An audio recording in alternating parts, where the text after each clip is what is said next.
Imprevistos, o trânsito, a violência, a instabilidade no emprego são situações desconfortantes e comumente vivenciadas atualmente. De acordo com dados da OMS, 9 em cada 10 pessoas sofrem com as mais variadas formas de estresse. O estresse está presente como um problema de saúde pública em nosso país e também nos países em desenvolvimento, gerando gastos em assistência médica.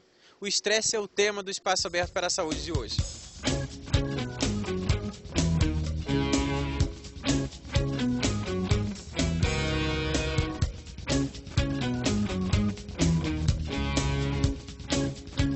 Em uma situação de estresse, o organismo humano redistribui suas fontes de energia, antecipando uma agressão.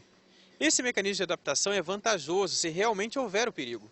Entretanto, se esse estado persistir por muito tempo, o dano será inevitável. Será que temos uma noção do efeito do estresse no nosso organismo? O que as pessoas pensam sobre o estresse? Bom, o estresse, na minha concepção, é tudo aquilo que incomoda o ser humano tipo assim, a viver mal. O estresse, eu acho que é aquela coisa que deixa você fora do controle, né? Foge ao seu controle e é uma coisa muito mais ligada ao meio ambiente que você está. Então, são uma série de fatores, né? Que se somam, levando a pessoa a um estado de desconforto, de ansiedade, talvez até de depressão. A palavra estresse é constantemente empregada associada a sensações de desconforto. Louis Pasteur foi um dos primeiros cientistas a demonstrar experimentalmente a ligação entre o estresse e o enfraquecimento do sistema imunológico. Desde então, o estresse é tido como um fator de risco para inúmeros problemas que afligem a sociedade e as comunidades humanas, como doenças cardiovasculares, reumáticas, metabólicas e até mesmo câncer e depressão. E hoje, para discutir esse assunto estresse, nós temos aqui no estúdio o professor Dr. Enéas Rangel Teixeira, que é pós-doutor em psicossomática e coordenador do curso de psicossomática e cuidado transdisciplinares com o corpo, e a professora doutora Denise Soria, que ela possui doutorado e especialização na área de resiliência. Então, agradeço a presença de vocês aqui hoje no programa. Professor Enéas, uma pergunta que é muito interessante, que talvez as pessoas de casa queiram saber: por que o estresse hoje é um tema tão comentado na mídia e pelas pessoas na rua, em casa, no trabalho? Inicialmente, eu quero agradecer o convite, né, a oportunidade de estar aqui, podendo, né, compartilhar com a comunidade os saberes, né, e pesquisa que nós desenvolvemos na universidade, né, agradecer especialmente ao professor Jorge, e também por estar aqui na companhia, né, da professora Denise, né, e poder, né, falar um pouco sobre essa questão do estresse, né, que é algo, como o professor Jorge colocou, muito divulgado hoje em dia, né, no senso comum, pela mídia, e na academia, né, de forma tal que o estresse também ele é uma polissemia, ele tem vários sentidos, né, e ele no senso comum e também no campo acadêmico, em termos epistemológicos, também existem questões referentes à própria definição da definição do conceito de estresse, dos métodos empregados, né, e das teorizações referentes a ele. Mas, no sentido geral, né, podemos dizer que o estresse, quando se fala estresse, muitas vezes pode estar abarcando vários problemas, né, emocionais, afetivos, como a ansiedade, o transtorno do pânico, o nervosismo, e às vezes questões do cotidiano, como uma expressão de raiva, como uma ansiedade, como um conflito, que às vezes não é necessariamente um estresse, né? Esse conceito de estresse, né, ele provém, né, da física, né, quando se trabalha com os metais, observando como o metal se reage a determinados estressores externos, né? E ele foi apropriado, né, no século passado pelo endocrinologista Rancelli, né, no século anterior, que desenvolveu uma teoria, né, sobre estresse, e a partir de então adotou-se esse nome, né, no campo das ciências, né, no campo das ciências da saúde, na medicina, né, inclusive ele faz parte da taxonomia médica e também da taxonomia da psicologia. Não é? Mas é importante essa introdução que o professor Enéas está fazendo em relação ao termo, à origem do estresse, Mas assim, anteriormente o senhor até tinha comentado que para as pessoas terem aflição, ansiedade, mas seria por isso então que o tema é tão comum? Agora, em relação, nós discutimos um pouco sobre o sentido, né? Agora, por que também o estresse é algo que tem tanta propagação? Porque ele está na origem de muitas enfermidades, né? Enfermidades crônicas e principalmente enfermidades que matam muito, né? Hoje em dia, como as doenças do coração, como câncer, inclusive na gênese da violência, né? E afeta o trabalho, afeta a família e também o próprio meio urbano, não é? É uma enfermidade, né, que se caracteriza, né, como um problema da civilização e do mundo urbano, do mundo moderno. Tem dois aspectos aí que instigam essa situação de estresse, como a questão da velocidade. Não é? Velocidade no trânsito, velocidade no trabalho, o sistema produtivo. Essa forma, né, a velocidade e o sistema produtivo, ele faz com que o organismo, às vezes, não consegue acompanhar. E isso gera transtorno, não é? E a pessoa, às vezes, não tem tempo para relaxar, não tem tempo para o lazer. Seria um excesso de demanda das atividades referente ao organismo e sua capacidade também de adaptação diante desses elementos estressores. E, professora Denise, o que a senhora acha em relação a essa coisa do estresse ser tão atual e comentado pelas mídias? Boa tarde. Inicialmente agradecer, né, a oportunidade de estarmos aqui discutindo um assunto tão polêmico, tão atual, no mundo de hoje, né, o nosso cotidiano, com as demandas que a gente tem para poder dar conta de trabalho, família.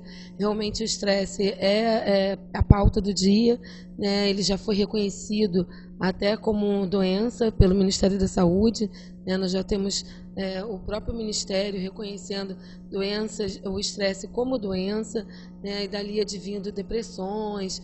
Então, eu acredito que esse senso comum de todo mundo atualmente falar de estresse se dê por conta, inicialmente, da demanda de atividades que nós temos que dar conta, né? O trânsito contribui bastante, né, com essa nossa necessidade de estarmos nos localizando com rapidez e não conseguimos.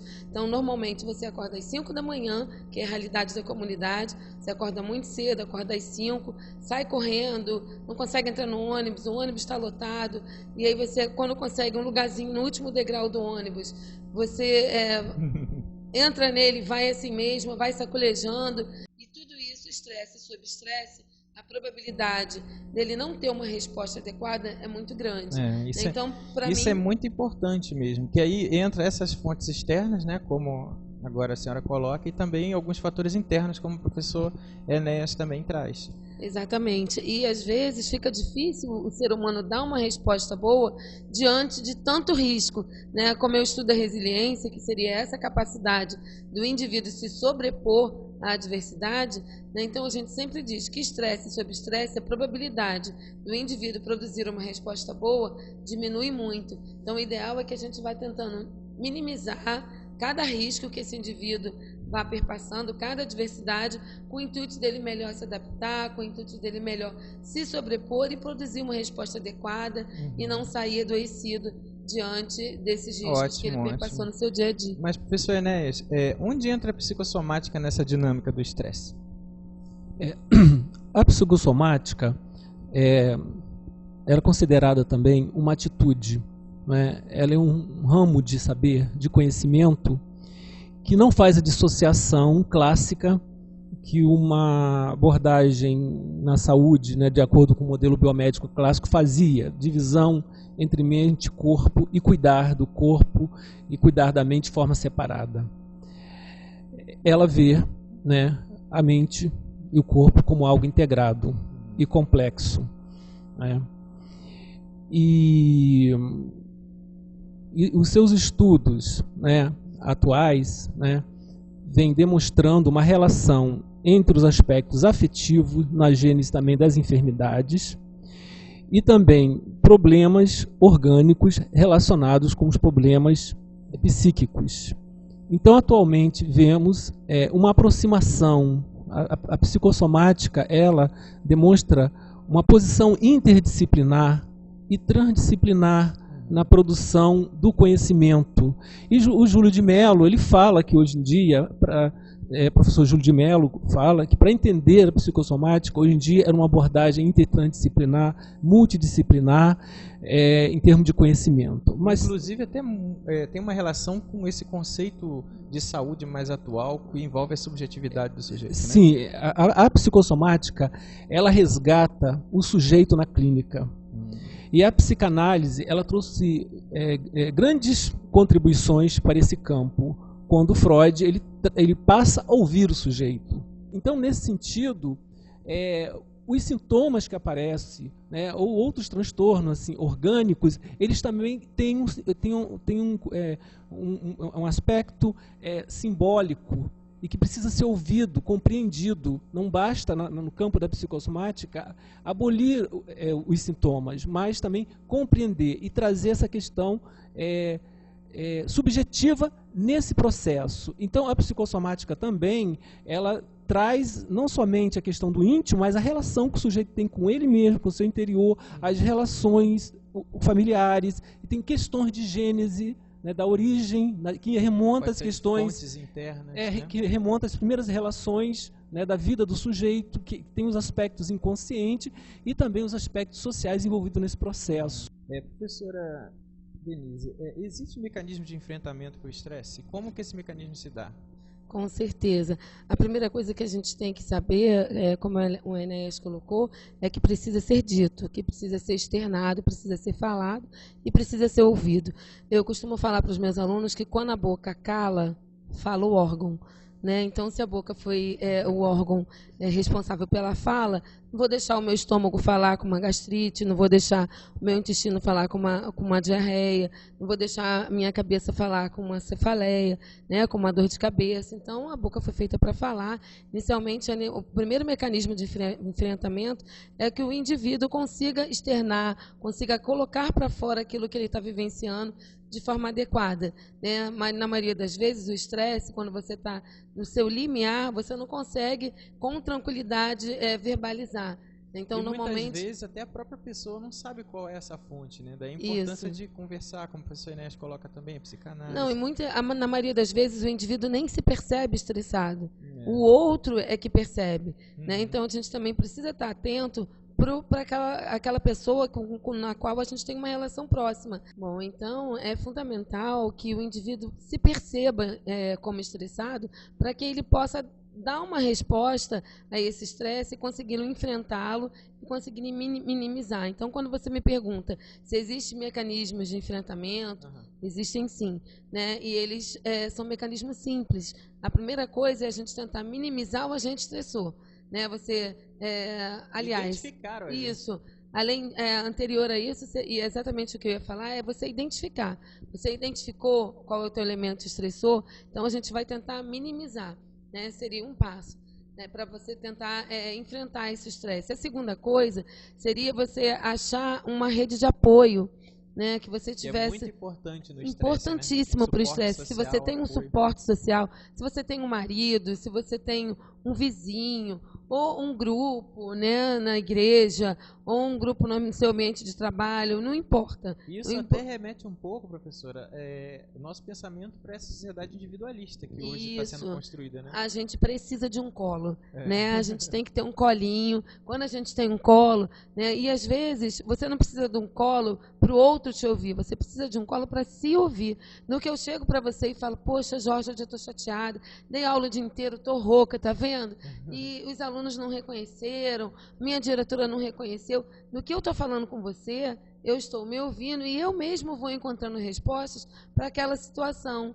Né? No que eu falar, talvez também. Vou amenizando. Então, é fundamental que a gente tenha essa rede, esse suporte social. Então, a gente precisa acreditar que a vida vai melhorar, que o emprego vai melhorar, que o nosso diretor, o nosso chefe vai ser menos chato, que a demanda de trabalho vai diminuir. Né? E seriam os pensamentos positivos. Positivos, né? Que vão corroborar para minimizar esse estresse. E é preciso que eu me dê a oportunidade de me distrair. né? Eu costumo dizer no dia a dia que a gente pega engarrafamento de segunda a sexta, né? Então meu marido fala, não vamos sair não vamos em Niterói porque a gente vai pegar a ponte engarrafada. Eu falo para ele, eu pego engarrafamento de segunda a sexta para trabalhar, porque eu não posso pegar engarrafamento para me divertir? Né? Então, eu acho que faz parte, você tem que sair, tem que abrir esse espaço, tem que respirar. Né? E como a Enéas disse, é atitude. Né? Roberto Carlos já dizia há muito tempo, é preciso saber viver. Né? Se o bem e o mal existe, você pode escolher. Eu escolho sempre o bem, eu escolho ser feliz. Né? E tenhamos todos nós que fazermos nossas escolhas. Professor Enéas ia complementar.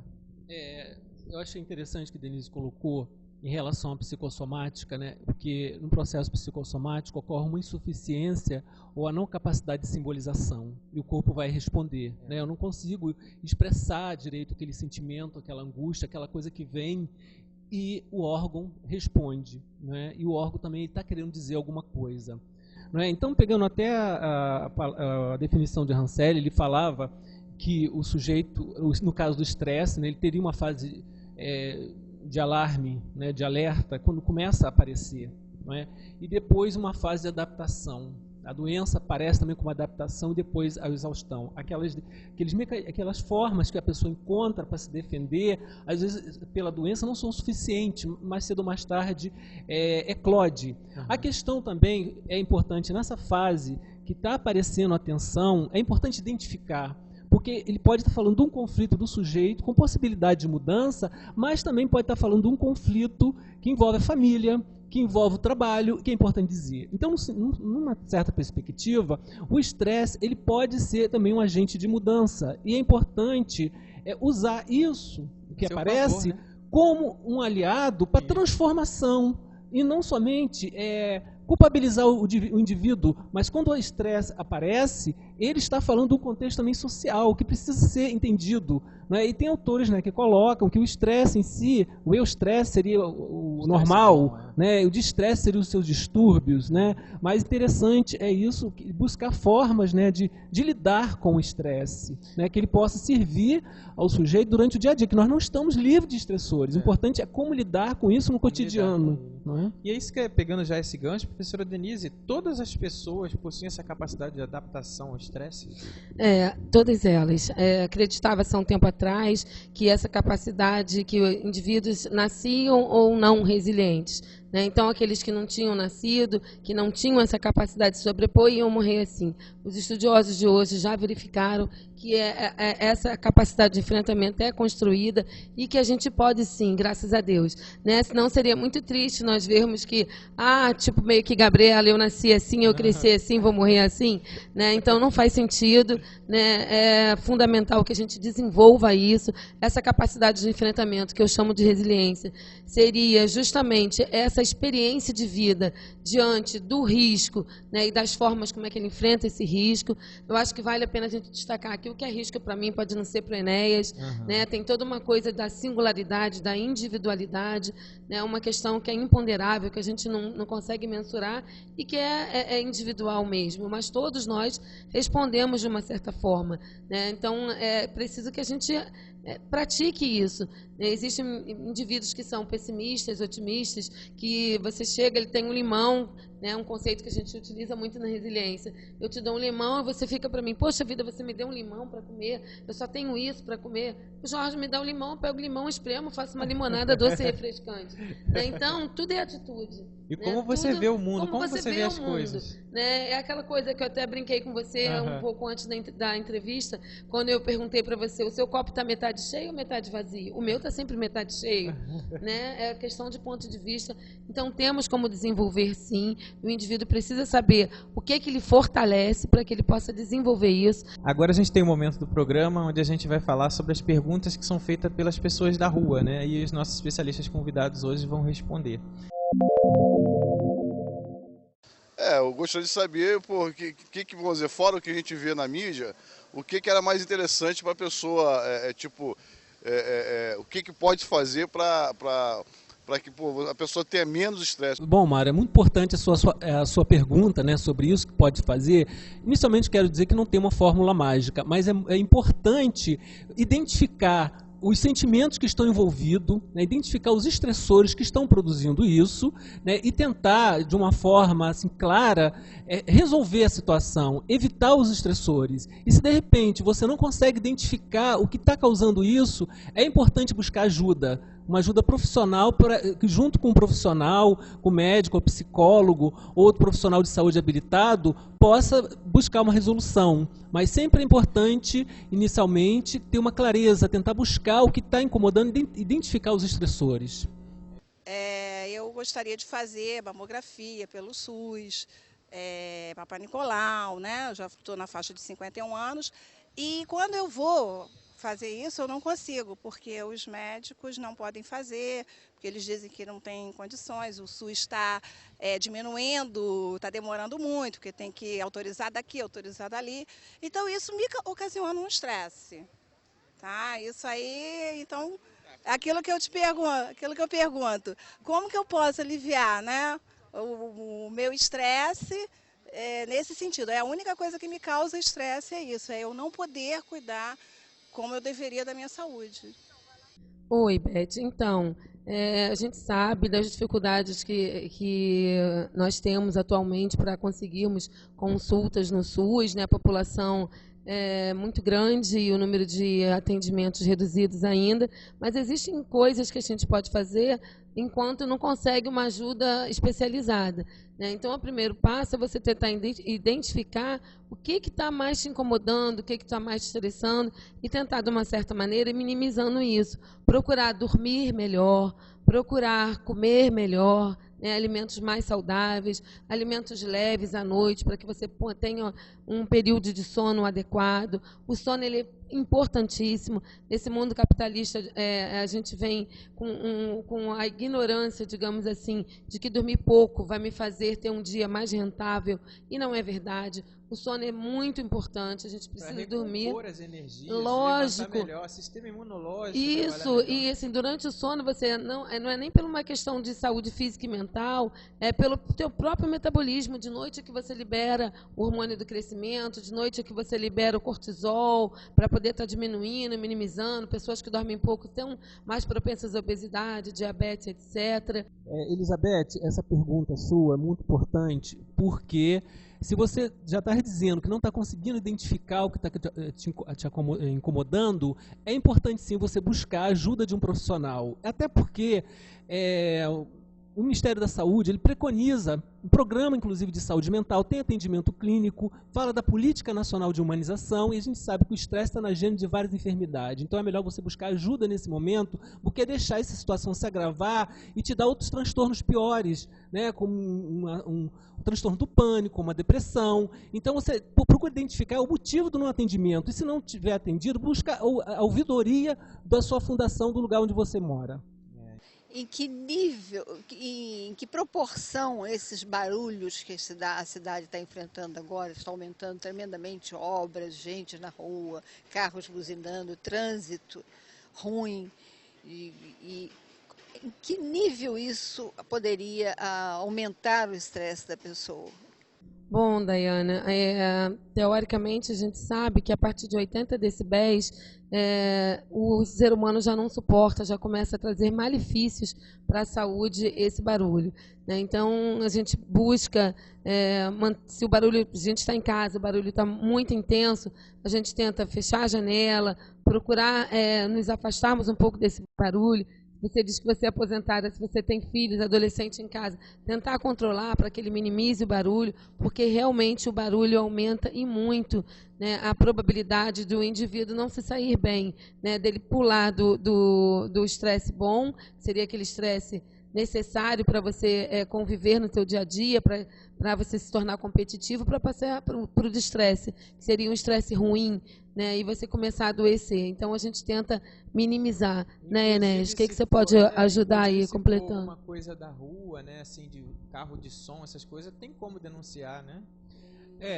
Porque tem estudos, né, mostrando que o barulho também está na gênese de estresse, né? Então, o barulho do trânsito, né, o barulho de obras, né, ou de repente determinadas músicas, para uma pessoa o som de uma música pode ser terapêutico, outro pode produzir estresse. Então tem essa questão que o sujeito ele pode fazer, e outras questões também que estão relacionadas à cidadania, com o meio urbano, o controle desses barulhos que afetam, né, que pode gerar transtorno. E às vezes uma torneira pingando durante a noite pode produzir insônia em determinadas pessoas, pode ser uma tortura. Então depende da qualidade do som, né, e que como ele vem, envolve a questão da ação do sujeito e também a ação social. Eu gostaria de saber se essa náuseas e enjoo que eu sinto, se é devido ao estresse.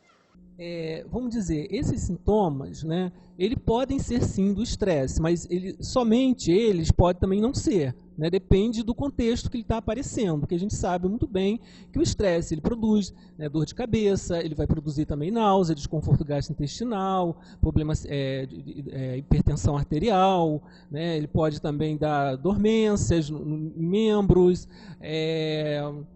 problemas também de mal-estar geral, né, boca seca, entre outros aspectos, né, que realmente ele tem um comprometimento fisiológico, cognitivo e motor, né, pelo estresse. Né. Então, se você está aparecendo, está sendo uma constante, é importante você buscar ajuda de um médico clínico para poder fazer uma avaliação, né, e mesmo assim é importante que o profissional ele tenha essa escuta sensível para perceber os aspectos subjetivos que estão relacionados ao sintoma, porque a pessoa busca ajuda profissional pelos sintomas, e os sintomas são subjetivos, e para encontrar uma objetividade de um atendimento e resolução. Que muitas vezes pode não ser com um remédio, né? Agora a gente tem uma pergunta final aqui que eu trago para vocês. Qual seria o desafio da população em geral hoje em relação ao estresse? Qual seria o desafio, na opinião de vocês, da população para enfrentar o estresse? Professora Denise, vamos lá. Acho que o primeiro desafio, o grande desafio é você se perceber estressada, né? Porque atualmente está todo mundo tão estressado que às vezes você nem se dá conta. Então o primeiro desafio seria você perceber, e o segundo é você ousar mudar, né? Que às vezes a mudança é necessária. Então acho que o grande desafio é você se permitir escolher uma vida melhor. Eu vou tomar uma máxima do William Reich, que ele falava, por sujeito se realizar, é importante que ele esteja bem no amor, no trabalho e no autoconhecimento. Não é? Então, essa questão do autoconhecimento é altamente importante, mas o Reich também ele criticava o sistema. Né? Se o trabalho, o espaço urbano, a família, eles estão gerando situações que produzem, eles têm que ser revistos. Isso cai também no campo da ação do sujeito enquanto cidadão e também no campo político. É importante ter ações que abrande o estresse, evite o estresse na sociedade. Então, a gente sabe hoje pelos estudos, né, inclusive da psicologia, da medicina, das ciências sociais, que é possível fazer um planejamento estratégico e prevenir o estresse que vão agravar a situação da população. Então, eu gostaria de dizer que passa por uma questão do autoconhecimento do sujeito, da sua identificação, de uma ajuda profissional e também de um projeto político de promoção da saúde. Então, hoje eu conversei aqui com o professor doutor Enésio Rangel Teixeira e a professora doutora Denise Soria. Agradeço enormemente a audiência de vocês e a colaboração de nossos participantes. Esse foi mais um Espaço Aberto para a Saúde. Até o próximo programa, pessoal.